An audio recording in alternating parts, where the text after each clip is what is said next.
दोस्तों, तो आ गया है हमारा प्यारा गणपति उत्सव, जिसमें है ढोल ताशों की गूंज, मोदक की मिठास और हर जगह बस एक ही गूंजती आवाज, गणपति बप्पा मोरया। क्या आपको पता है, ये सिर्फ एक त्योहार नहीं है, इसके पीछे छुपी है एक बहुत अनोखी कहानी। तो जानते हैं आखिर गणपति उत्सव कैसे बना इतना बड़ा त्योहार।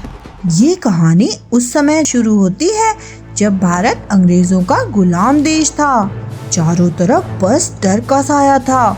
किसी को बोलने की, सभा करने की या देश की बात करने की आजादी नहीं थी। उस दौर में अंग्रेज भारतीयों को धर्म और जाति के नाम पर बांट रहे थे और जन जागरण करना तो एक बहुत बड़ा अपराध था, क्योंकि अंग्रेज जानते थे अगर भारतीय एकजुट हो गए तो उनका राज टिक नहीं पाएगा। लेकिन भारत के लोगों के दिलों में आजादी की आग धधक रही थी।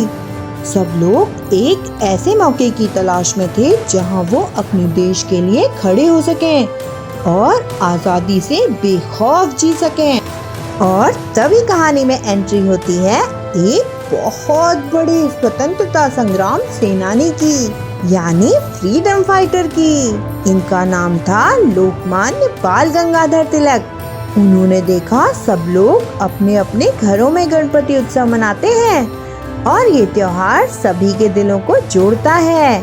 तिलक ने सोचा, क्यों ना इस उत्सव को घर की चार दीवारी से बाहर निकालकर सड़कों पर मनाया जाए।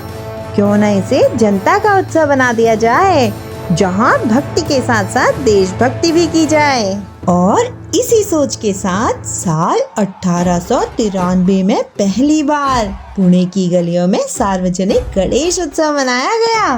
विशाल पंडाल बने, सुंदर मूर्तियां सजी, ढोल ताशों की थाप पर पूरा शहर गूंज उठा। बप्पा के दरबार में सब लोग शामिल हुए, चाहे वो व्यापारी हो या मजदूर, किसान हो या छात्र। ये सिर्फ एक पूजा का आयोजन नहीं था, इसके पीछे आजादी का संदेश छिपा हुआ था। पंडालों में नाटक हुए, कवि सम्मेलन हुए, भजन और प्रवचन में देशभक्ति के बीज बोए गए।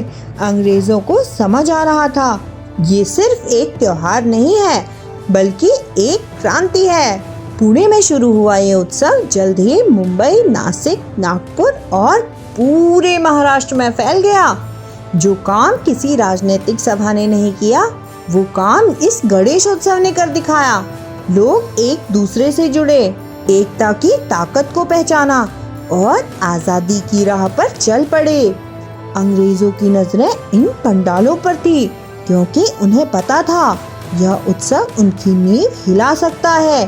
लेकिन फिर भी वो इसे रोक नहीं पाए, क्योंकि यह आस्था के नाम पर मनाया जा रहा था और यही इसकी असली ताकत थी। धीरे धीरे समय बदला और देश आजाद हो गया, लेकिन तिलक का सपना आज भी जिंदा है। आज पूरे देश में गणपति उत्सव बहुत धूमधाम से मनाया जाता है। ये उत्सव हमें हमारी संस्कृति से जोड़ता है और हमें हमारी पहचान का एहसास दिलाता है और हमें याद दिलाता है कि कैसे विघ्नहर्ता बप्पा ने हमारे देश के सबसे बड़े विघ्न यानी गुलामी को दूर करने में अहम भूमिका निभाई थी। कहानी सिखाती है जब लोग एकजुट हो जाते हैं तो कोई ताकत उन्हें रोक नहीं सकती। तो कैसी लगी आपको ये कहानी?